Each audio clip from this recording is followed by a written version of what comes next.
Of the Beatles, the Stones, the Beatles type groups, and the Stones type groups, there are two groups that really can't be figured in easily to either the Beatles type or the Stones type. And that's the Kinks and the Who, both of whom had a very big success in the UK during this period. We're thinking about 64 through 66. The Kinks actually had some success in the US too, but it's surprising how little success the Who had in the US, despite the presence of songs that we now think must have always been hits in this country. So I don't want to get ahead of my story.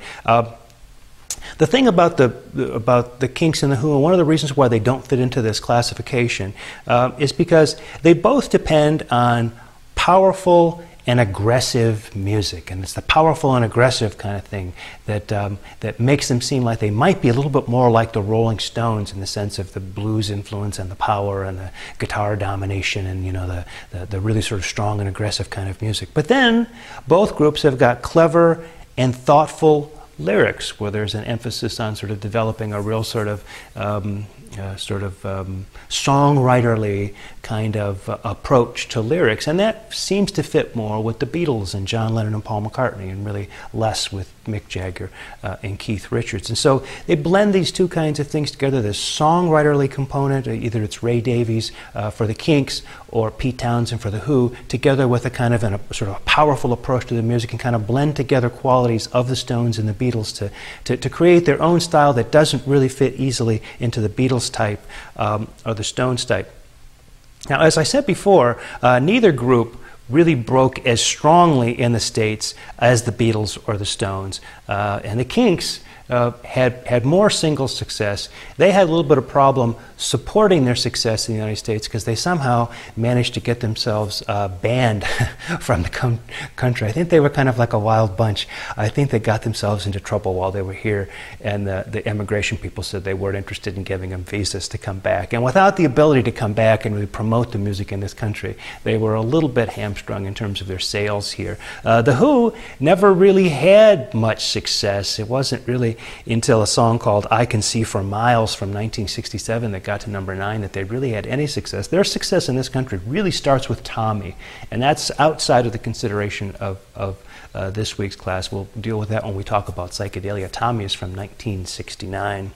When we think about Kinks tunes, I think about tracks like You Really Got Me, which was a #1 hit in the UK, #7 in this country in 1964, a very sort of strong and aggressive kind of tune, starting with a guitar lick, maybe a little bit influenced by something like Louie Louie. You Really Got Me, of course, covered later by Van Halen in the late 1970s. All Day and All of the Night, very, very similar to You Really Got Me. If you're a guitar player, you realize that the kind of moves you have to make to play You Really Got Me are really only changed a little bit to play All Day and All of the Night. And so here's an element that we see of the craftsperson kind of thing. The Kinks had something that worked with You Really Got Me, so they changed it just a little bit and came back with almost the same thing with All Day and All of the Night. And as frequently happens in the popular music business, the first one, You Really Got Me, went to #1 in the UK charts, and the second one got to #2. So they were both hit singles. The second one also getting to #7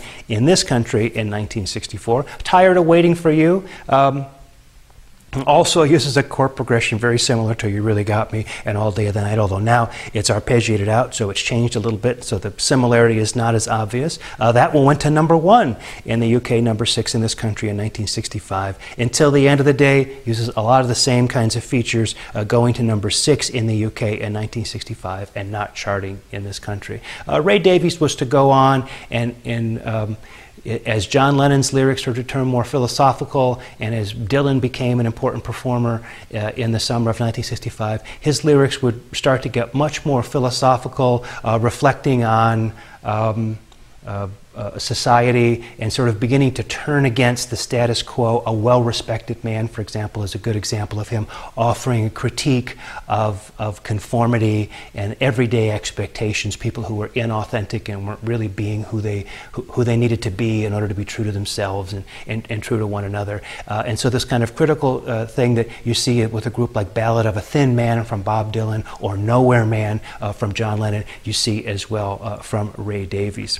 We turn our attention now to The Who, a group that really is, in many ways, a real collection of very colorful figures. Pete Townsend, the guitarist, a great songwriter, the guy who sort of writes and thinks all the big ideas for the group, but does only some of the singing, some of the harmony singing every now and again, some lead singing. The singing is given over to Roger Daltrey, who, many ways, as Robert Plant would become later into the late 1960s and the 1970s, kind of a sexy lead singer kind of guy who just did nothing but sing the tunes. Maybe in many ways a kind of very much a kind of a Mick Jagger or Elvis Presley kind of figure. You've got this wild drummer by the name of Keith Moon and a virtuosic bass player by the name of John Entwistle. And between the four of them, you get this power trio with vocals doing powerful music with increasingly sophisticated lyrics and concepts behind it.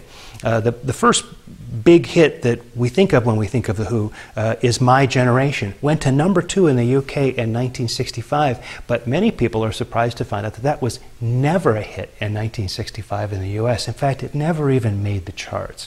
We often think that it did because The Who got so big in the 70s that all of those early 60s hits got played on the radio all the time, and now they've been rolled into the classic rock radio format. So it's like they've always been hits. But at the time, My Generation was not a hit. Not only was it not a hit, but I Can't Explain, another tune that we hear all the time, was number 8 in the UK in 65. It was never a hit in this country. Substitute, another big song from 1965, number 2 in the UK, nothing here. And as I said before, I Can See for Miles was the first kind of breakthrough, but already that's 1967 for The Who. As I said before, the big breakthrough is going to be Tommy in 1969.